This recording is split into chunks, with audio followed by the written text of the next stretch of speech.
ओम ब्रह्मानंदम परम सुखदम केवलम ज्ञानमूर्तिम द्वंद्वातीतं त्रिगुणरहितं तस्य मस्यादिलक्ष्यम् एकं नित्यं विमलमचलं सर्वधी साक्षीभूतं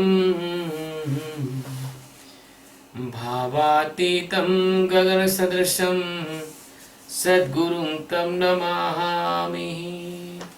ओम गुरु ब्रह्मा गुरु विष्णु गुरुदेवो महेश्वरः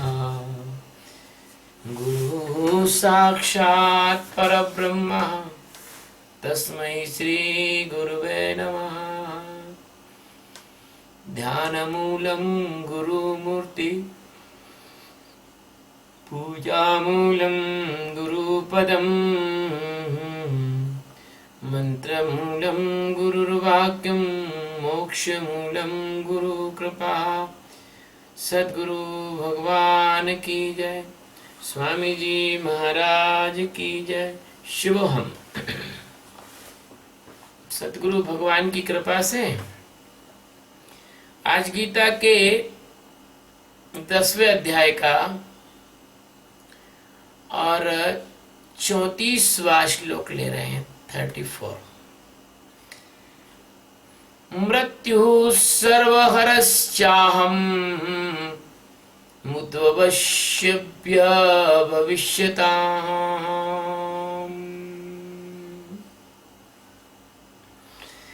कीर्तिः श्रीवाच नारीणाम् स्मृति मेघा धृति क्षमः।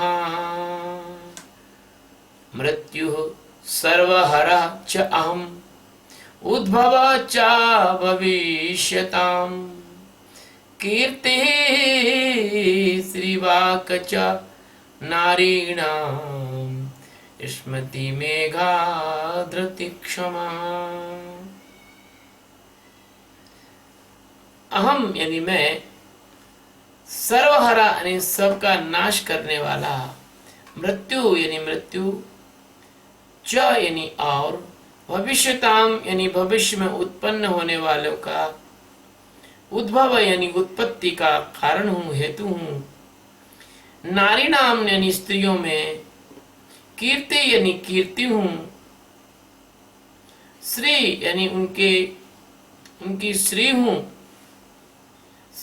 वाक उनकी वाणी हूँ, स्मृति उनकी याददाश्त हूँ, मेघा उनकी बुद्धिमत्ता हूँ, धृति उनके धारण करने की क्षमता हूँ, च यानी और, क्षमा यानी उनकी क्षमा हूँ, अस्ति यानी हूँ।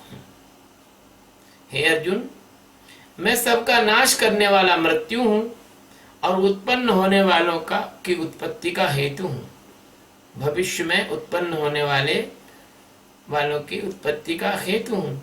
तथा स्त्रियों में कीर्ति जो कि देवताओं की पत्नी है, अथवा प्रसिद्धि भी कीर्ति को कहते हैं, श्री, वाणी, स्मृति, मेघा, धृति यानी धारण करने की क्षमता तथा क्षमा भाव में ही हूँ। ये सद्गुरु सच्चिदानंद परमात्मा जो अनंत अनंत कोटि आकाश गंगाओं के एकमात्र स्वामी हैं, एकमात्र मालिक हैं, एकमात्र धारण करता है, एकमात्र सत्य है, सत्व है, सार है।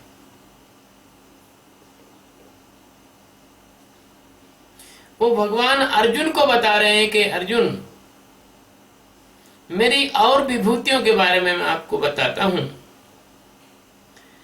जिस मृत्यु से सबका नाश हो जाता है, सर्वनाश हो जाता है, वो मृत्यु में हो। इसमें बड़ा गहरा राज छुपा है। भगवान ने यह नहीं कहा कि जिस मृत्यु से शरीर का नाश हो जाता है वो मृत्यु में हो, नहीं। भगवान ने कहा सबका नाश हो जाता है। ये क्या कहा भगवान ने? ये कहा सर्वनाशा सन्यासा। जिस मृत्यु से मन बुद्धि चित्त अहंकार इसका भी नाश होता है, जिस मृत्यु से स्थूल शरीर का ही नाश नहीं होता बल्कि सूक्ष्म और कारण शरीर का नाश होता है, वह महामृत्यु भगवान है। यानी वह मोक्ष के दाता हैं।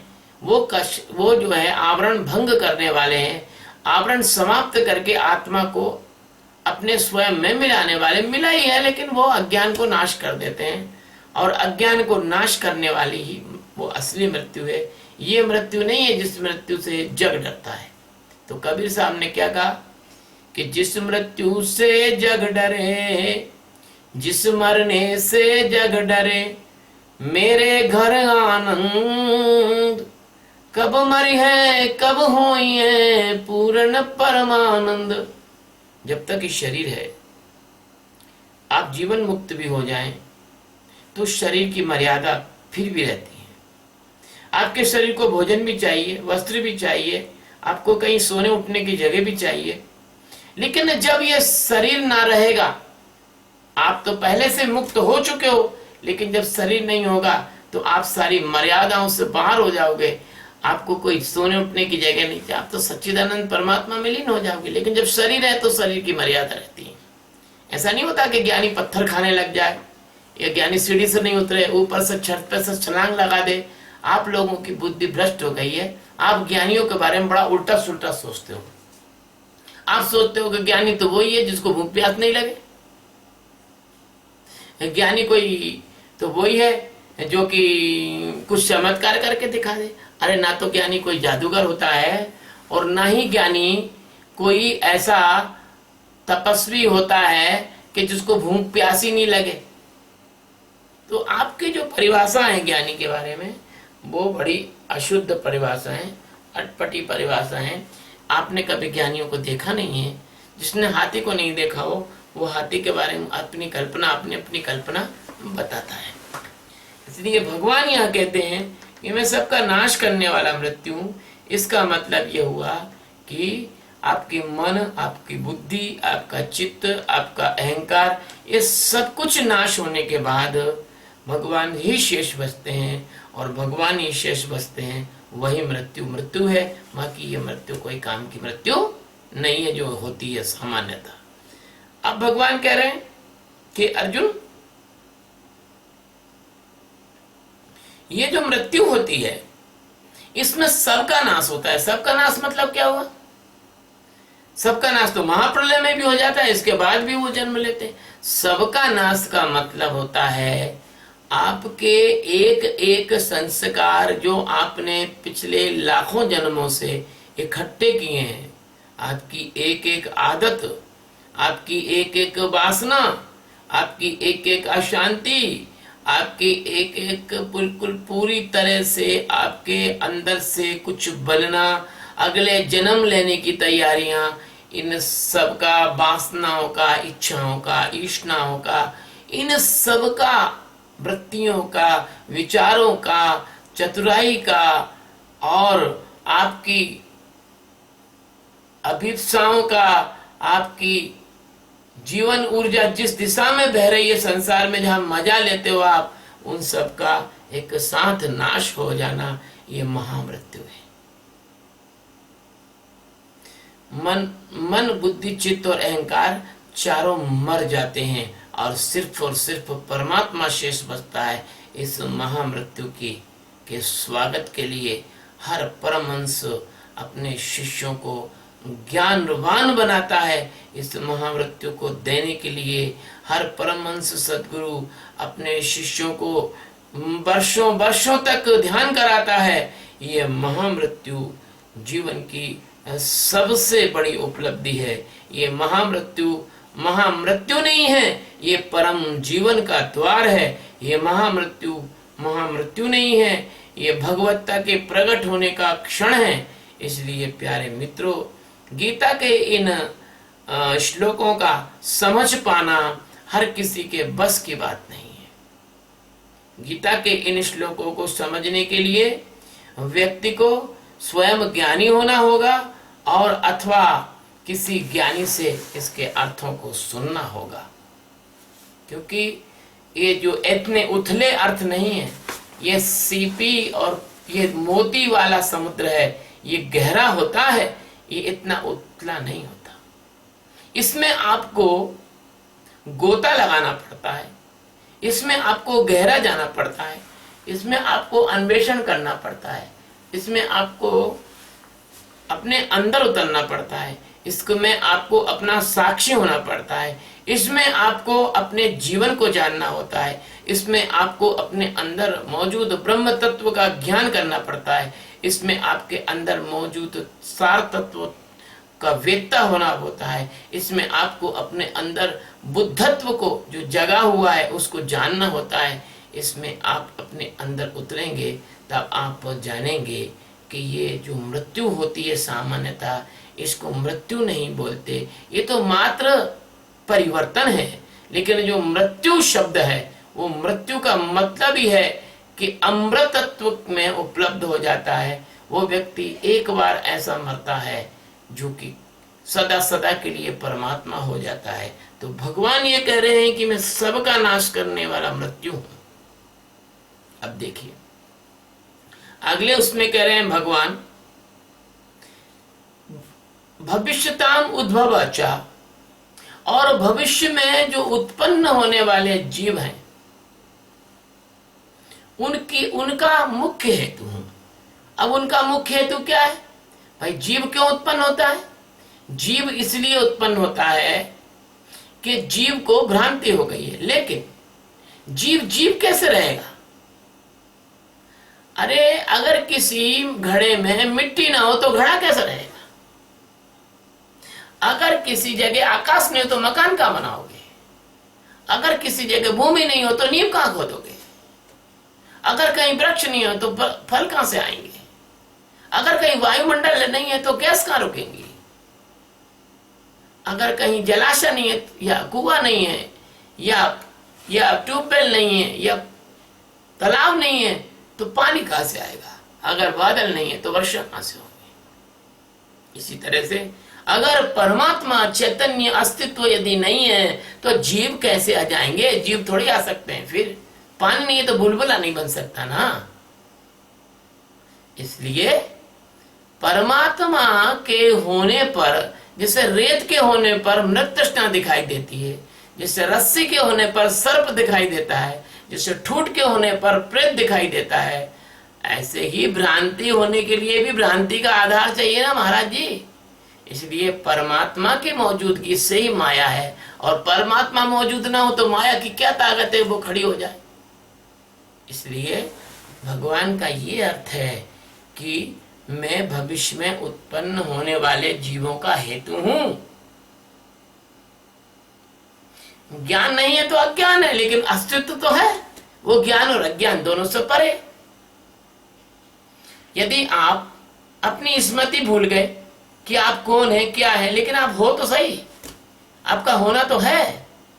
इसलिए भगवान कहते हैं कि अर्जुन, मैं भविष्य में उत्पन्न होने वाले जीवों की उत्पत्ति का हेतु हूं, क्योंकि परमात्मा ही सबका आधार है, अधिष्ठान है, धारण करता है। परमात्मा है तो सब सृष्टि है, परमात्मा है तो प्रकृति है, परमात्मा है तो जीव है, और परमात्मा है तो ब्रह्म ज्ञान होता है, परमात्मा है तो मनुष्य का शरीर है, परमात्मा है तो पशु पक्षियों का शरीर है, परमात्मा है तो वृक्षों में हरापन है, परमात्मा है तो सूर्य चंद्र है, परमात्मा है तो समस्त प्रकार के पदार्थ, ऊर्जा, चेतना सब कुछ है। परमात्मा इस तरह से सबका उत्पत्ति का हेतु है। ऐसा नहीं है कि परमात्मा अज्ञान का हेतु है, ऐसा नहीं। इसका अर्थ यह है कि परमात्मा के होने से ज्ञान और अज्ञान दोनों होते हैं। आप कहते हैं कि नारियों में मैं कीर्ति हूं, श्री हूं, बाक हूं, स्मृति हूं, मेघा हूं, धृति हूं, क्षमा हूं। कारण यह है, चाहे नर हो या नारी हो, दोनों में अस्तित्व एक सा ही होता है। आप मिट्टी एक ही है, आप उसमें गुलाब का फूल बो दो या उसमें आप चमेली का फूल बो दो। गुलाब का फूल बोगे, गुलाब का बीज बोगे, गुलाब उगेगा, चमेली का बोगे, चमेली उगेगा। पुरुष यदि एक अलग तरह का फूल है, तो स्त्री एक अलग तरह का फूल है। तो स्त्री में जो गुण होते हैं उसके बारे में भगवान बता रहे हैं। स्त्रियों में जो गुण होते हैं, स्त्रियों में कीर्ति होती है, स्त्रियों की कीर्ति बनी प्रसिद्धि होती है। पद्मिनी रानी की इतनी कीर्ति थी, उसकी सुंदरता का इतना चर्चा था कि उसका मुखमंडल देखने के लिए अलाउद्दीन खिलजिया, पता नहीं जो कोई भी होगा, नाम मैं भूल रहा हूं, वो इतना लालायित हो गया कि वो छल कपट से पद्मिनी को अपने कब्जे में करना चाहता था। पद्मिनी की कीर्ति इतनी ज्यादा थी। इसी तरह से किसी लड़की की कीर्ति होती है, उसको बर ढूंढने में आसानी होती है। कहते भैया वो लड़की तो बढ़िया पढ़ने में होशियार है, वो तो कामकाज में बहुत अच्छी है, वो तो रूप गुण में बहुत अच्छी है, उसका शील स्वभाव बहुत अच्छा है। इस प्रकार से यह उसकी जो कीर्ति होती है, उसकी जो लोगों में एक उसकी साख होती है, एक उसकी प्रसिद्धि होती है। एक तो इसका ये अर्थ है। दूसरा अर्थ है कि कीर्ति जो है यह नाम है प्रमुख देवताओं की पत्नी का। 7 देवता हैं, उनकी स्त्रियों में कीर्ति सबसे प्रमुख है ना। इसलिए यदि आप देवत्व की ओर बढ़ते हैं, आप पवित्रता की ओर बढ़ते हैं, चाहे वो पुरुष हो या स्त्री हो, उसकी कीर्ति समाज में फैलती है। अब श्री के दूसरा बदले भगवान की स्त्रियों में श्री हूं। अब देखो, श्री राम, सीताराम, श्री विष्णु, तो विष्णु भगवान की जो शक्ति है उसको लोगों ने देवी के रूप में मान लिया, है ना। इस श्री में बहुत सारे गुण आते हैं। श्री में शील आता है, स्वभाव आता है, मधुरता आती है, वाक उनका जो है रूप सौंदर्य आता है, श्री में उनकी संपन्नता आती है, श्री में उनकी कुशलता आती है, श्री में उनके हृदय का अच्छापन आता है। इस प्रकार से बहुत सारी गुणों का जो एक समूह होता है वो श्री में आता है। भगवान कहते हैं वाक यानी वाणी। देखिए, वाणी जो है, वाणी सरस्वती को भी कहते हैं। और स्त्री का वाणी में आप हमेशा देखना, स्त्री की वाणी जो है मधुर होती है, पतली होती है, कोमल होती है, प्रेम से भरी होती है, रसीली होती है। स्त्री की वाणी में एक प्रसाद गुण होता है, स्त्री की वाणी में एक माधुर्य गुण होता है। आपके यहाँ एक उदाहरण है, लता मंगेशकर की वाणी आप देख लीजिए, कितनी बढ़िया वाणी है। वो कभी इंटरव्यू भी देती हैं तो सामान्य बोलचाल की भाषा में भी जब वो बोलती हैं तो उनकी वाणी में से बहुत मिठास टपकती है। तो जब कोई व्यक्ति परमात्मा की ओर जाता है, जब कोई संतत्व को प्राप्त होता है, तो उसकी वाणी में भी स्त्री जैसी मिठास आ जाती है, स्त्री जैसा उसकी वाणी में माधुर्य आ जाता है, स्त्री जैसा प्रसाद गुण आ जाता है। इसलिए संतों की वाणी में प्रमुखता से प्रसाद गुण होता है।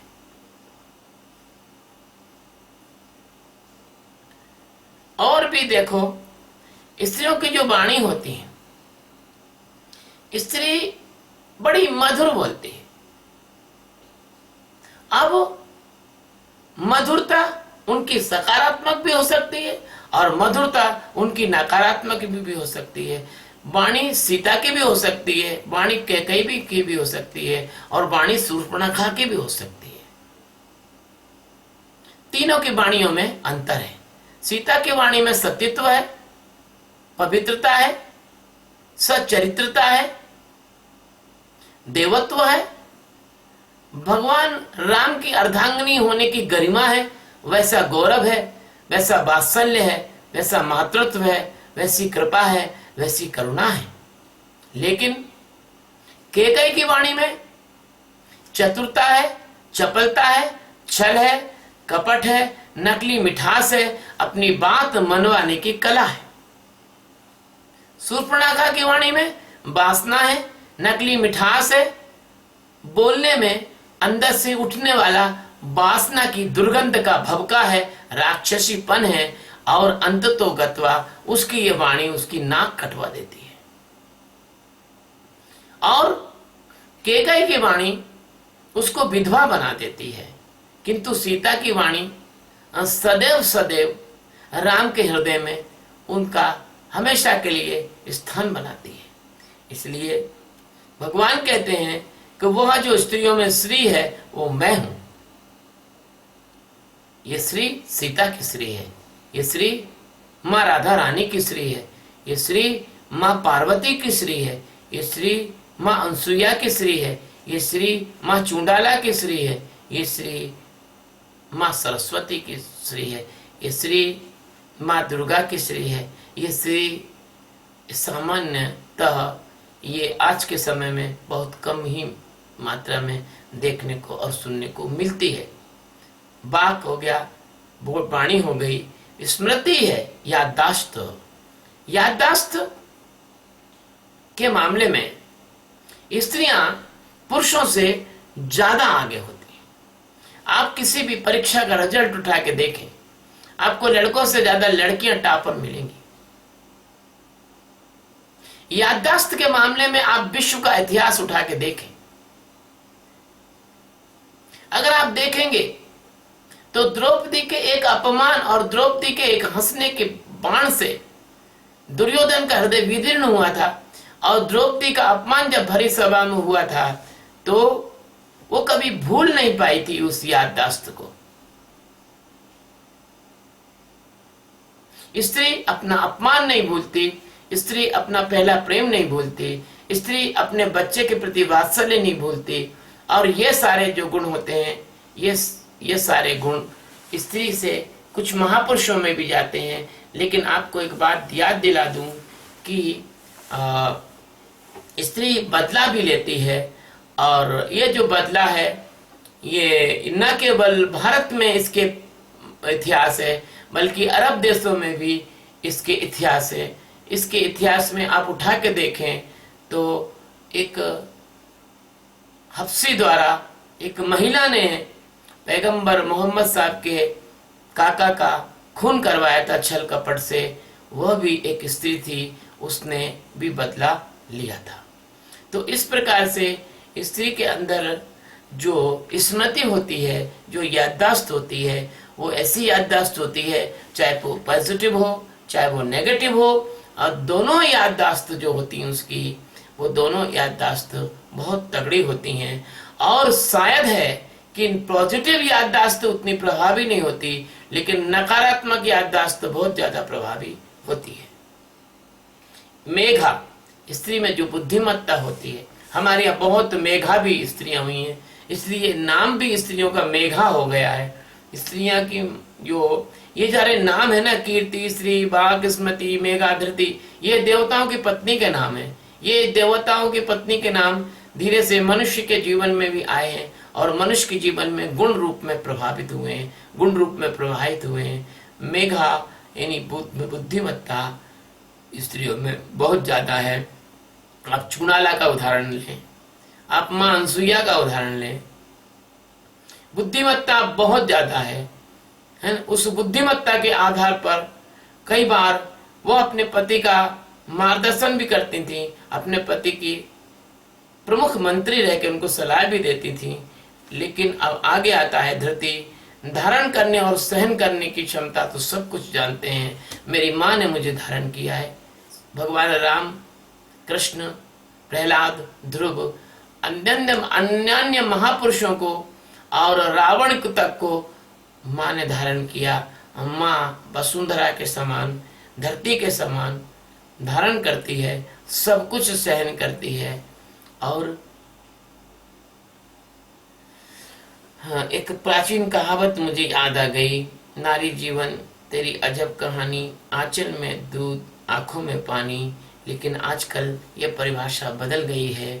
अब ये परिभाषा शायद पुरुषों के लिए ज्यादा आगे जाके फिट हो रही है।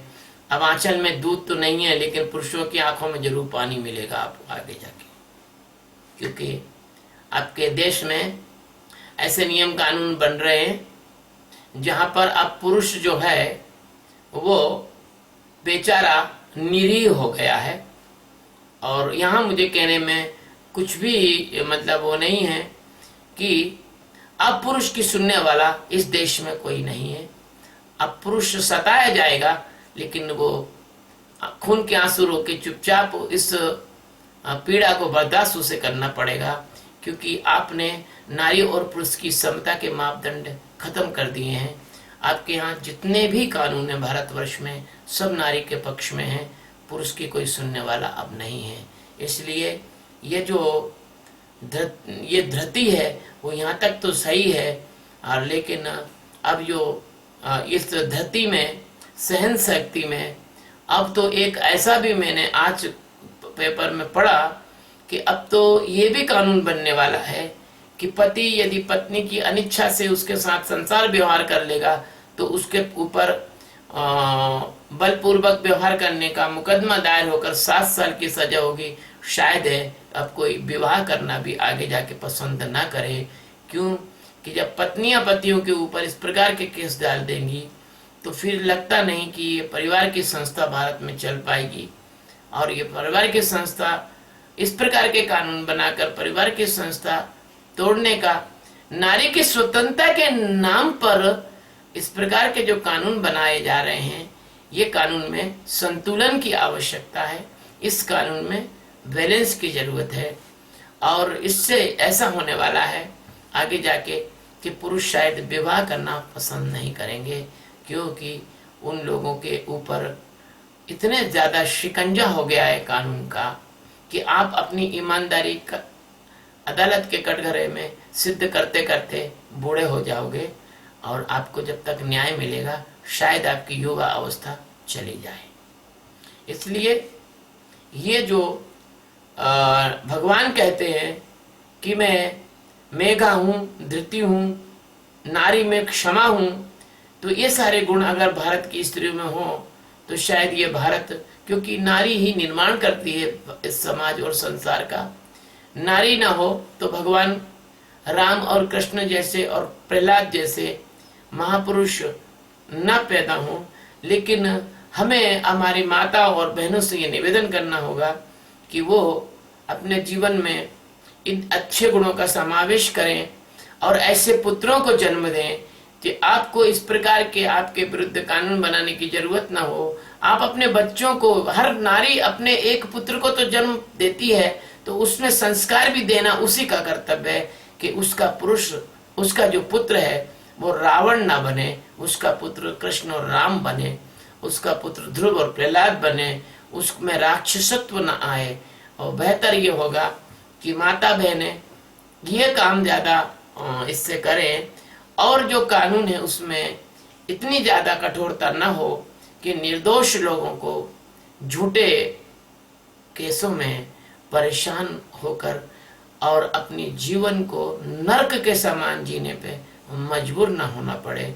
मैं आप लोगों का विरोध नहीं कर रहा हूँ, मैं आपसे निवेदन कर रहा हूँ कि निरीह पुरुषों को थोड़ा सा राहत अवश्य प्रदान की जाए। मेरे पास कई शिष्य ऐसे आते हैं, मैं ऐसा नहीं कह रहा हूँ कि मेरा कोई मन गढ़ंत कह रहा हूँ, मेरे पास कई शिष्य ऐसे आते हैं जिनकी पत्नियों ने उन पर झूठे मुकदमे ठोक रखे हैं। वो धन्यवाद देता हूँ कि सुप्रीम कोर्ट ने अभी दहेज के मुकदमा में थोड़ी सी राहत दे दी है। उन्होंने ये कह दिया भैया एकदम जेल मत भेजो, पहले इसकी जांच कर लो कि झूठा है कि सच्चा है।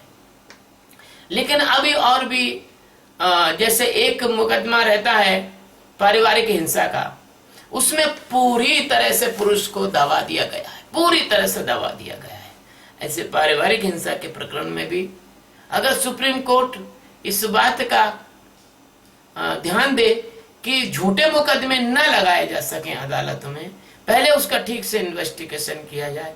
मेरे पास खून के आंसू रोने वाले पुरुष होते हैं यहाँ पर, जो कि मृत्यु के कगार पर है, डिप्रेस हो गए हैं, बस उनका जीवन एक तरह का ऐसा हो गया है कि ना तो वो जिंदा है ना मरे हैं। इस तरह से ये कोई, इसको हम नहीं कह सकते कि आप नारी को समानता का अधिकार दे रहे हैं, इसको नहीं कह सकते, क्योंकि ऐसे लोग, निर्दोष लोग जिन पर बदले की भावना से झूठे केस लगाए जा रहे हों और वो इस प्रकार से गुरुओं से हाथ जोड़ जोड़ के भगवान से प्रार्थना करवा रहे हैं, अरे मेरे हाथ जोड़ने से क्या होता है, भैया हाथ जोड़ना हो तो इस देश के कानून बनाने वालों के जोड़ो, जाकर उनको बताओ इस पीड़ा को। मैं क्या करूंगा, मैं तो ज्ञान कराऊंगा, ध्यान कराऊंगा, अब मैं तो ये कर नहीं सकता हूं ना। इसलिए ये जो क्षमा जो है नारी में, भगवान ने कहा इस श्लोक में आया कि क्षमा मैं हूं, मुझे यहाँ क्षमा नहीं दिख रही है, कृपया नारी में क्षमा बढ़ाई जाए, इसमें क्षमा बढ़ाई जाए नारी में, ताकि नारी क्षमा कर सके। और अगर ऐसा होगा तो शायद है कि जो वास्तव में जो दोषी हैं वही जो है परेशान होंगे और निर्दोष इससे बच जाएंगे। तो भगवान का ये जो श्लोक है ये न केवल 5,500 वर्ष पूर्व सामयिक था, ये आज भी सामयिक है। और यहाँ पर इसका एक गहरा अर्थ और है, आपके अंदर एक नारी है, हर पुरुष के अंदर एक नारी है। वह नारी क्या है? वह नारी है आपकी अंदर की प्रज्ञा। वो जो प्रज्ञा होती है वह इतनी ज्यादा कीर्तिवान होती है कि उसके कीर्ति पर आपको भरोसा होता है, और भरोसा होने से आप साधना में आगे बढ़ चढ़ के आगे निकलते हैं। आपके अंदर एक संपन्नता का भाव होता है। वो संपन्नता ऐसी होती है कि आप परमात्मा को पाने के अलावा दूसरी चीज में समझौता नहीं करना चाहते। आपके अंदर एक परा पश्यंती बैखरी मध्यमा जो वाणी होती है, आप साक्षी के द्वारा उसको देख लेते हैं। आपकी जो स्मृति इतनी तेज होती है कि आप अपनी स्मृति के सहारे और परमात्मा तक पहुंच जाते हैं। नष्टो मोहा स्मृति लब्धा तब कृपा में अच्युता, इसी गीता के आखिरी में आया है। आपके अंदर इतनी मेघा होती है, आप ये जान जाते हैं कि ये सदगुरु असली है, ये नकली है। आपके अंदर इतनी मेघा होती है, आप प्रतिक्षण साक्षी से होने वाले प्रतिदिन के परिवर्तनों को आप जान लेते हैं, इसको मेघा कहते हैं। आपके अंदर धृति होती है, आप सतगुरु के उपदेश को अपने अंदर धारण करने की क्षमता रखते हैं। आपके अंदर एक ऐसी क्षमा होती है साधना करने में, दूसरे लोग जो आपको परेशान करते हैं उनको आप क्षमा करते जाते हैं, क्षमा उनको करते हैं। वास्तव में देखा जाए क्षमा आप अपने को करते हैं। अगर आप उनको क्षमा नहीं करेंगे तो आपको विक्षेप आएगा, और आपको विक्षेप आएगा तो आप ध्यान नहीं कर सकेंगे। सतगुरु भगवान की कृपा से इस श्लोक का आज इतना ही अर्थ करेंगे, और इस श्लोक के अंत में वैसे यही कहेंगे कि मैं YouTube पर ये इसको अपलोड करने वाले हैं, आप लोग सब्सक्राइब करें, खुद भी सुने, औरों को भी सुनाएं। और अपना 1 अगस्त 2015 को नई दिल्ली में ध्यान शिविर है, आप उसमें अवश्य भाग लें। यदि आप ये ध्यान सीखना चाहते हैं साक्षी का तो आप आइए, हम आपका स्वागत करते हैं, अभिनंदन करते हैं, आपको सादर आमंत्रित करते हैं। अब उस ध्यान शिविर में जाने के लिए आपको रजिस्ट्रेशन कराना आवश्यक है, क्योंकि प्रत्येक कार्यक्रम की कोई व्यवस्था होती है। और रजिस्ट्रेशन के लिए आप सत्यबोध प्रेमानंद जी की फेसबुक की वॉल को देखें, वहाँ सारे जानकारियाँ हैं, या स्वामी वेदांतानंद जी की फेसबुक की वॉल को देखें। आपको बहुत बहुत धन्यवाद, बहुत बहुत प्रेम, बहुत बहुत सम्मान। शिवोहम।